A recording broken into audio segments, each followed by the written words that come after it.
Muchas gracias, Presidenta. Desde que se conoció este proyecto de ley, empezamos a escuchar, a observar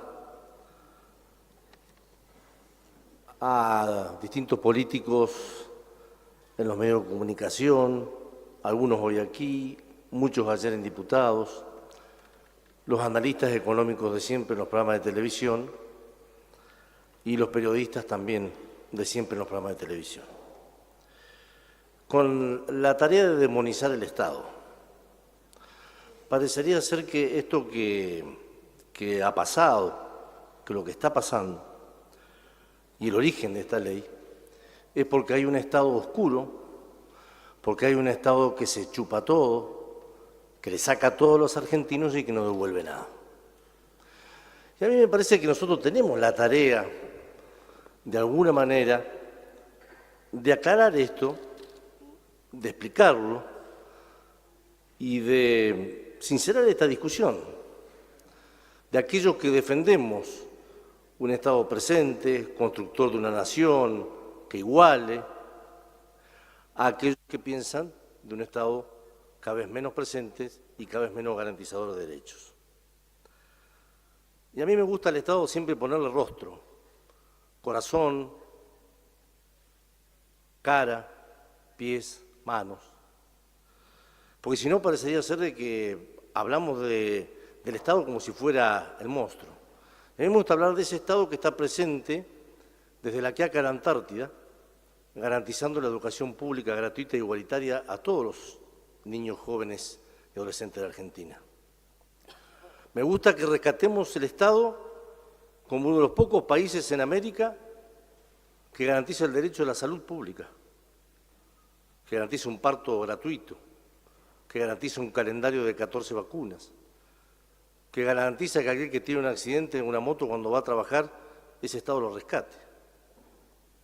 Y me gusta hablar del Estado que, a través de las policías de la provincia y las fuerzas federales, custodia nuestras fronteras, nuestro mar y la seguridad de todos nosotros.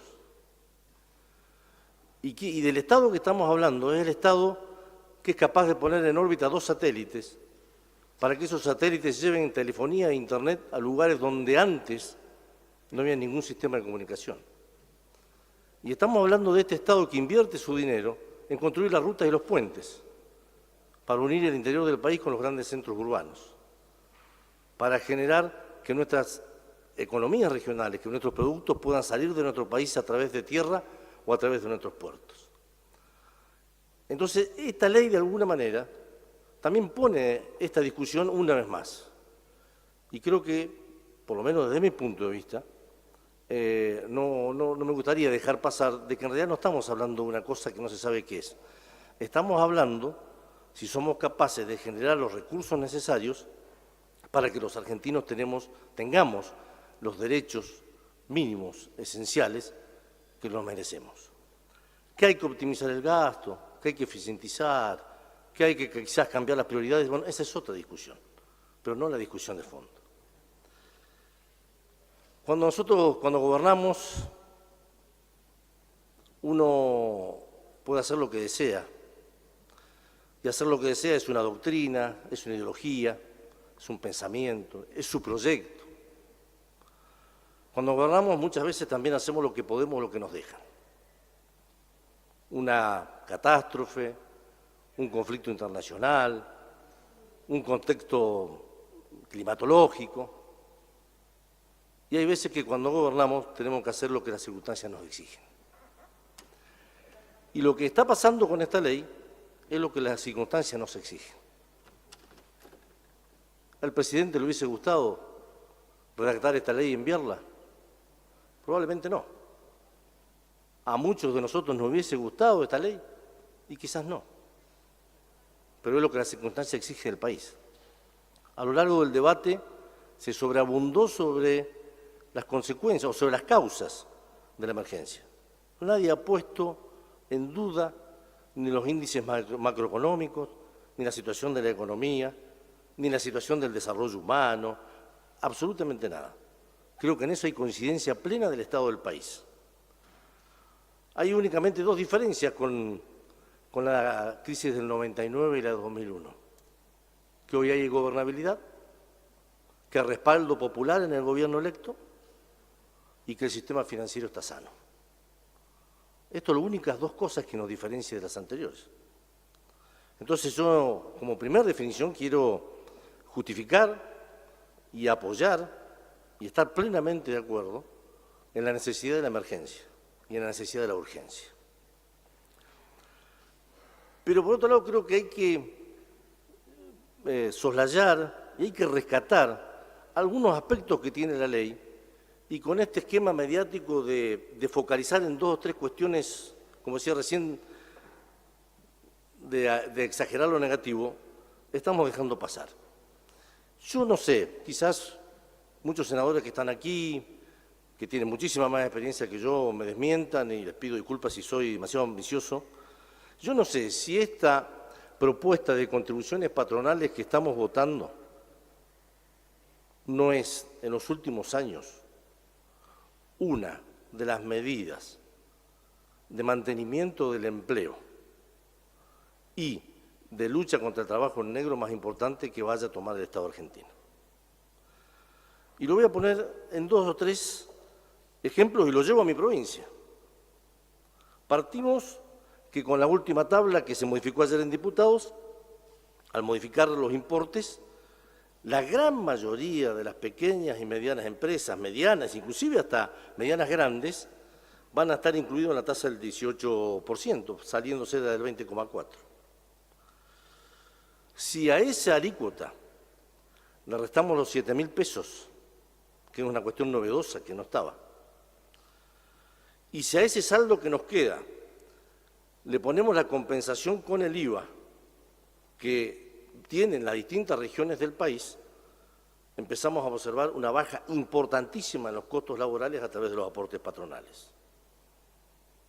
Un empleador de la región sur de Río Negro, Bariloche, El Bolsón, va a tener un 6,5%, aparte de su neto, descontado los 7.000, puede compensar un 6,5% para bajar ese aporte.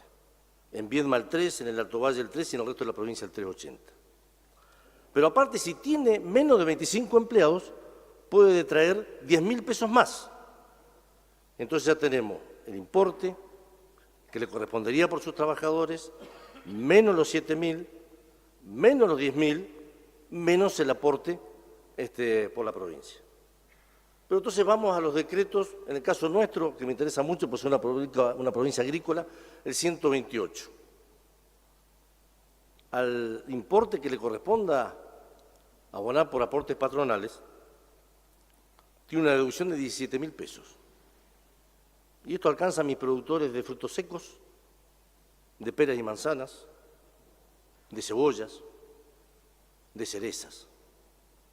Entonces me pongo en el lugar de un chacarero del Alto Valle, así le decimos cariñosamente, o un productor de frutos secos de nueces de Valle Medio, y observo que entre la deducción de IVA y entre los 17.000 pesos, gran parte de los problemas que tenía con sus costos laborales los va a haber resuelto. Y entonces me voy a otro aspecto que me parece que es importante. Muchos senadores hoy hablaron de esto, que es el tema de la AFIP y del plan de regularización de deudas que se ha fijado. No voy a abundar en esto, pero sí en algunos números. Nuestra provincia tiene 85.559 pequeñas empresas con deudas con la Agencia de Recaudación Tributaria Provincial. Ustedes imaginen que si esto es con la Agencia Recaudatoria Provincial por ingreso bruto, lo que debe ser con la AFIP. Pero fíjese qué problema. De estas 85.000, solamente 9.000 tienen el certificado de micropyme. Con lo cual tenemos una gran tarea, el gobierno de la provincia, los senadores, los diputados nacionales, para darle las herramientas y para colaborar con esas pequeñas empresas para que puedan incorporarse a los planes de regularización de deuda y salir de esta situación. Entonces tenemos dos aspectos centrales que tienen que ver con mantenimiento de fuentes laborales y con creación de fuentes de trabajo. El tercer aspecto que me parece que es importante, y en esto sí quiero dejar una preocupación, ayer se habló en diputados, tenemos la receptividad del Poder Ejecutivo, que es el tema de las retenciones. Tanto la lana como la pera, la manzana, están con un 5%, hasta un 5% de acuerdo a lo que dice la reglamentación. La lana en nuestra provincia, después, o en la Patagonia, después de los 3 volcanes, el Jackson, el Chaitén y el Puyehue, venimos recuperando todos los años algo que fue tradicional en la Patagonia, que es la exportación de lana. En el decreto del viernes se incrementaron en cerca de un 60%. Creo que para volver a ser un país productor de lana es importante que cuando hablamos de segmentación separemos a aquellos que tienen cientos de miles de hectáreas del productor que está recuperando su stock después de los volcanes y de la sequía y que hoy tiene 200, 300, 500, hasta 1000 cabezas. Y lo mismo con el productor de pera y manzana y de cerezas. El problema de las retenciones o de los derechos de exportación es que no se carga únicamente sobre el producto. En el caso nuestro es sobre la pera y la manzana, pero es sobre la caja, es sobre el frío, es sobre el camión que va a Brasil, es sobre el camión que va al barco y es sobre el barco. Con lo cual, todos esos costos que después pagan un derecho de exportación lo termina pagando el productor y que le quedan centavos y que nunca puede eficientizar y mejorar su chacra. Con lo cual esto sí creo que con lo que la modificación de ayer es muy importante ponerle sentido común y adaptarlo a la realidad de las distintas economías regionales que tiene nuestra provincia y nuestro país. Con respecto al impuesto país, y también me pongo en el lugar de todos, ¿no? Esta provincia usted sabe que tiene el segundo centro turístico más importante, que es Bariloche. Tenemos Bolsón, que es un destino interesante en la cordillera, y tenemos 3 balnearios sobre el Océano Atlántico. Y al millón de estudiantes que todos los años se van de viaje egresados y que lamentablemente se van a Disney, o se van en el crucero a Brasil y a Uruguay, o que se van a Camboriú. Y la verdad que a mí no me disgusta tanto, porque me alegra ver a esos estudiantes en Bariloche, o en Carlos Paz, o en las Cataratas, o en Salta. Y me parece que tampoco esto es un gran pecado si pensamos en el desarrollo del turismo. Y así como dije del Estado poniéndole rostro, el turismo también tiene rostro. Son las mucamas, son los cocineros, son los mozos, es el taxista, es la combi, es el que trabaja en el aeropuerto. Entonces, cuando hablamos de estas cuestiones tan macroeconómicas, creo que lo que nunca debemos hacer es dejar de pensar en la Argentina y en el argentino, que producto de estas medidas se van a ver perjudicados o beneficiados. En lo que tiene que ver con el impuesto al país es un tema que también necesitamos la colaboración del Poder Ejecutivo, en que en nuestra provincia tenemos empresas tecnológicas que importan productos para que después vuelvan a ser exportados, fundamentalmente en el área de Bariloche, lo cual también necesitamos ahí la adaptación de este aspecto. Quiero finalmente hablar de 2 sectores de la vida económica que me parece que no están incluidos en la solidaridad y que no creo que no haya decisión. Creo que debe ser una cuestión de estrategia política y económica. La primera son los bancos. Si uno mira lo que pasó con los bancos en Argentina este año, y por eso hice hincapié en lo que significa la rentabilidad de este año, el rendimiento anual del patrimonio del sistema financiero argentino, el ROE, en el año 17 fue del 24,7. En este año está en el 44,8. Y en los bancos privados, el rendimiento anual del patrimonio pasó del 28,5 en el 17 al 56,16 en este año. El ROA, que es el retorno sobre los activos, 4,33 en el año 17, 6,22 en este año.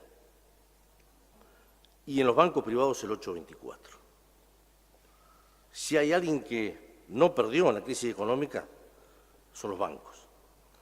Miren, el margen financiero del sistema financiero argentino este año fue de 786.896 millones. Es la diferencia entre los intereses percibidos y los intereses pagados. Y el resultado por las inversiones en títulos valores, fundamentalmente por las LELIQs, fue de 788.764 millones. Yo creo, estoy convencido que el presidente, esta ganancia de alguna manera se va a transformar en solidaridad. O cuando tenga que renegociar las LELIQ del Estado, o al menos con esta recomendación que estamos dando nosotros con el tema de la suba, que no es un tema menor. 115.000 argentinos utilizaron los créditos UVA. ¿Saben cuánto es la deuda? 152.000 millones de pesos, sin contar los créditos por industria automotriz. Creo que los bancos de alguna manera tienen que destinar parte de esta ganancia y no los contribuyentes argentinos a pagar esto. Y los otros grandes, yo no voy a decir beneficiados, pero también la emergencia tiene que servir para esto y tenemos un artículo, es la industria farmacéutica, que este año, con una inflación del 52%, tuvo incrementos en el global de los medicamentos del 82%, 30% más. Y vale la pena también ver con quiénes nos enfrentamos, ¿no? Porque en definitiva quienes tenemos la decisión o la posibilidad de definir las prioridades, los recursos del Estado argentino. 20 entre 300 laboratorios facturan el 80% de los medicamentos. 4 entre 400 droguerías concentran el 70% del mercado. Y 4 distribuidoras realizan el 99% de las ventas. El 61% de la producción nacional va al mercado interno. Ahora, ¿quiénes somos los que adquirimos los medicamentos en Argentina? ¿El PAMI centralmente? ¿Las obras sociales provinciales? ¿Las obras sociales sindicales? ¿Y los ministerios de salud provinciales y nacional? Y el ministro dio una señal esta semana con una baja del 8%. Creo que esta ley de emergencia tiene que servir también para que de una vez por todas el Estado y los argentinos dejemos de ser rehén de estos dos grandes esquemas que tienen que ver con la medicina por un lado y con el sistema financiero por otro lado. Por eso, Presidenta, absolutamente convencido, desde nuestro bloque vamos a apoyar en general y en particular la sanción de esta ley. Muchas gracias.